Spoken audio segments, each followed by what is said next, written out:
UKలో 1 year masters. No IELT. Shri Pawan Kalyan గారు, నేను ఇప్పుడే మీ ప్రెస్ మీట్ని చూశాను. నేను చెప్పిందేంటి?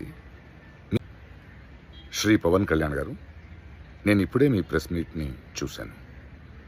నేను చెప్పిందేంటి? మీరు దాన్ని అపార్థం చేసుకుని తిప్పుతున్నదేంటి? నేను ఇప్పుడు విదేశాల్లో షూటింగ్లో ఉన్నాను. 30వ తారీఖు తర్వాత వచ్చి మీ ప్రతి మాటకి సమాధానం చెప్తాను. ఈ మధ్య మీకు వీలైతే నా ట్వీట్ని మళ్ళీ చదవండి, అర్థం చేసుకోండి ప్లీజ్. శ్రీ పవన్ కళ్యాణ్ గారు, నేను ఇప్పుడే మీ ప్రెస్ మీట్ని చూశాను. నేను చెప్పిందేంటి? మీరు దాన్ని అపార్థం చేసుకుని తిప్పుతున్నదేంటి? నేను ఇప్పుడు విదేశాల్లో షూటింగ్లో ఉన్నాను. 30వ తారీఖు తర్వాత వచ్చి మీ ప్రతి మాటకి సమాధానం చెప్తాను. ఈ మధ్య మీకు వీలైతే నా ట్వీట్ని మళ్ళీ చదవండి, అర్థం చేసుకోండి ప్లీజ్.